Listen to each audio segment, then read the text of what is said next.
There is a man who never attended a single school, no university, no formal teacher, no curriculum.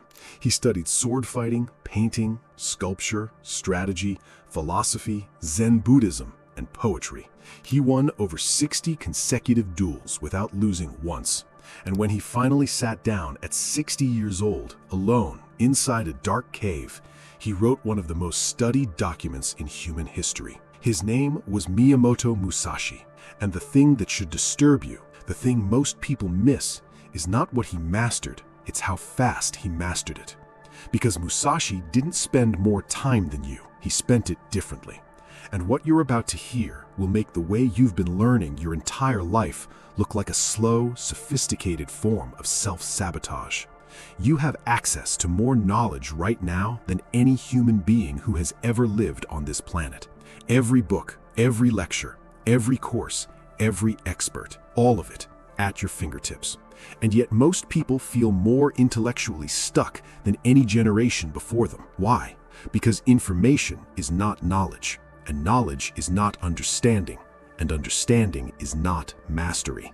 The education system collapses all four into one. It teaches you to consume. It tells you that reading more, watching more, collecting more is progress. It isn't. It is the feeling of progress without the function of it. Cognitive scientists call this the fluency illusion. The sensation that information passed through your eyes, you now possess it. Think about this honestly. How many books have you read in the last 3 years and forgotten almost entirely? How many courses have you started and abandoned? How many videos have you absorbed that left no lasting change in how you actually think? This is not a discipline failure. This is not laziness. This is a method failure. And this is exactly what Musashi understood 400 years ago that almost no one today has internalized. The problem is not that people don't want to learn. The problem is that they never learned how. Musashi grew up discarded. His biological father, a celebrated swordsman, wanted nothing to do with him. By 13, he had killed his first man. By 16, he was wandering Japan alone. No school, no guide, no inherited knowledge. What he had was something far more dangerous than institutional education. He had a direct confrontation with reality. Musashi didn't learn sword fighting by reading scrolls and memorizing theory. He learned by being in actual danger. Every duel was a live feedback loop. Survive and understand, fail to understand, and die. There was no lag between learning and consequence. But here is what most people studying Musashi completely overlook. He applied this same logic to everything he learned. When he studied painting, he didn't study painting. He painted and then studied why the painting failed. When he studied strategy, he analyzed real decisions in real conflicts. What the general felt, what he feared, what made him choose wrongly. When he studied Zen, he sat alone and asked himself questions he couldn't answer until he could. This is what cognitive scientists now call desirable difficulty.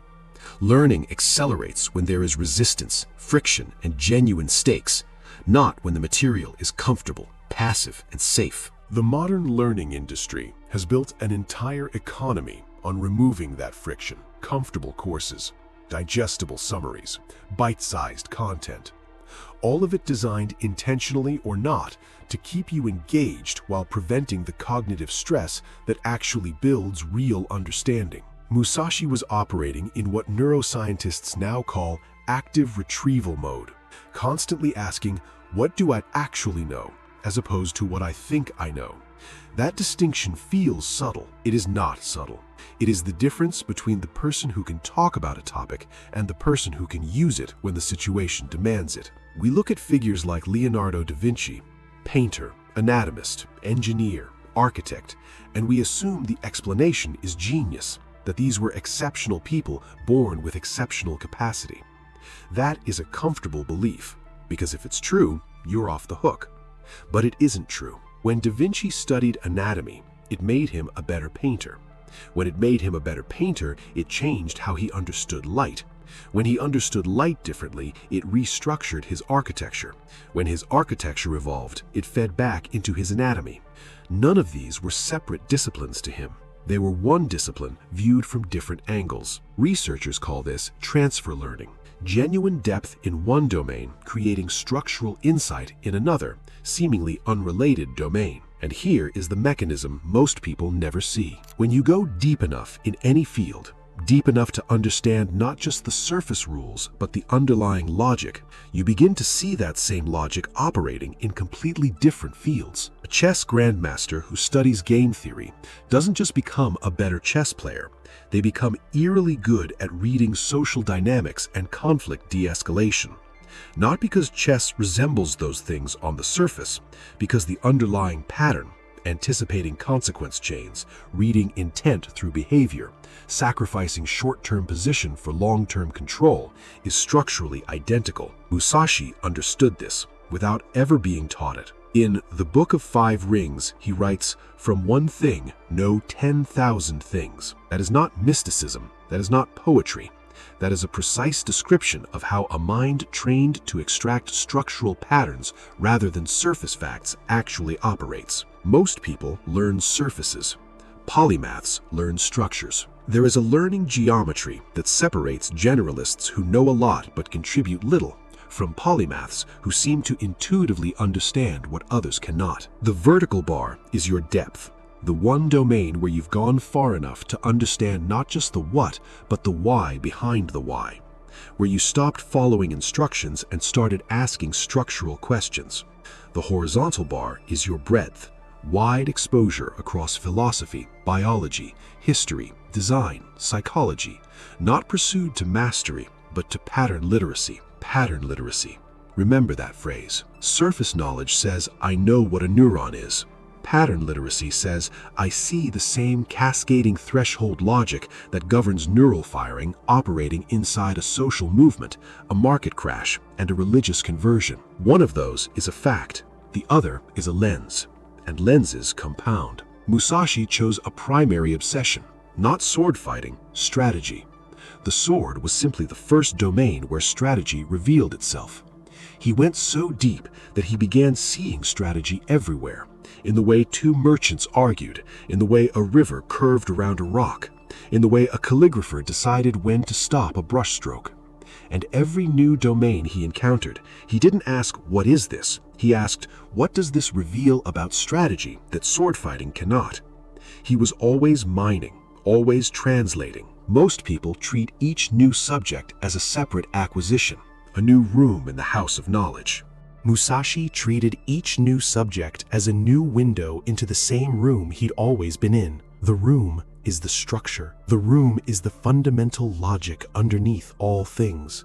And once you genuinely begin to see it, something irreversible happens. You cannot unsee it. The common assumption is that becoming a polymath requires more time than ordinary people have. This assumption is wrong because it misunderstands what time in learning actually means. Here is the real calculus. 50 hours of passive consumption produces approximately the same durable intellectual change as 5 hours of synthesis-based, friction-heavy, actively engaged learning.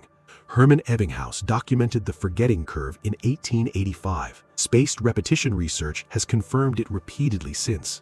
We forget at an exponential rate almost everything we passively receive. The only things that become part of how you think are the things you retrieved, applied, struggled with, connected, and used. Musashi spent his life in material poverty. He refused payment from students. He owned almost nothing, but he never wasted a single encounter. Every conversation interrogated his assumptions. Every new skill probed the structure beneath all skills. Every defeat was a violent, non-negotiable feedback loop. He didn't have more time. He had less to waste. Not hours, not discipline, not being a genius. Less to waste. The polymath doesn't outwork you. They outprocess you.